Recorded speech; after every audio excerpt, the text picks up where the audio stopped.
and this is going to be the second episode of my journey into the upcoming Canadian Hercules competition and the recovery that I'm using in order to prepare as best as possible for the competition. Now, there's only a few days left before the competition, so this will probably be the last of the recovery series videos. So as this series continues, I guess I'll have to name it something different. But in this one, I wanted to talk about part 2. In the first video, I was talking about the float tank and how I make use of that as a powerful tool for recovery, as well as just the de-stressing in the final week before competition. And in this video, I want to talk about what's behind me, which are the hot and cold tubs, which I use for contrast therapy. Now, there is a video up on the Find Your Flow YouTube page that you can check out where I talk a little bit more about the hot and cold tubs, and the cold tub particularly when it comes to the Wim Hof method, which is very popular now, and one of the ways that a lot of people are getting into the cold tubs and trying it out. So I think that's definitely great.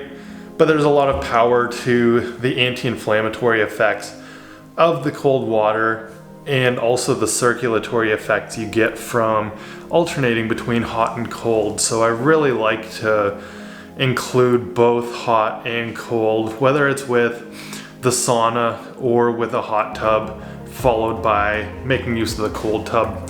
It really helps to speed up the recovery process after heavy training and get your body feeling as fresh as possible, mine included. In these last few days, training ended a few days ago, and now it's sort of just the recovery work and keeping the blood flowing for the next few days whenever I possibly can. Things have been really busy, and so it's kind of hard to find the time running a new business and also trying to get ready for this competition and just making sure everything falls into place so that things are taken care of while I'm away has been pretty challenging. So I'm just trying to balance it all out, but getting a quick hot and cold session in is really valuable and helps me out. Definitely is refreshing, but I know the research shows how powerful it is for really blocking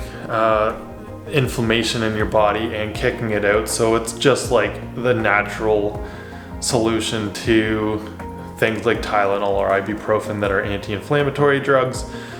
Cold is very powerful, and it actually will block the recovery process if it's done too soon following training. So this is something that anybody that has followed the research behind cold tubs knows not to do it immediately after training, but to wait at least a few hours.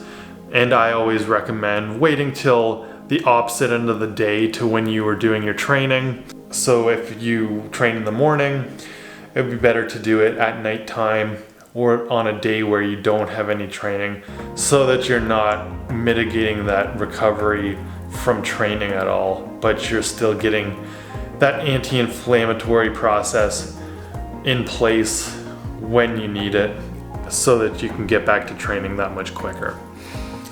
So yeah, that's one of the things that I've been using, and especially in the last few weeks with the heavy training leading up to the Canadian Hercules. And it's something that I just got done doing right now, so I'm feeling pretty great, and realized that I hadn't finished doing this video, so I just wanted to quickly touch base and cover all of this stuff before going out west for the Canadian Hercules. So I hope you like this video.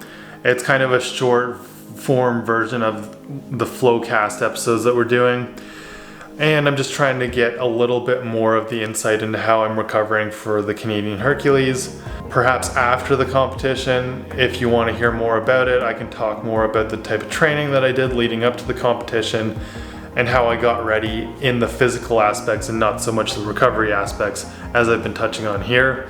So leave a comment or let me know if you want to hear more about the training side of things going into the Canadian Natural Strongman competition that I'm taking part in.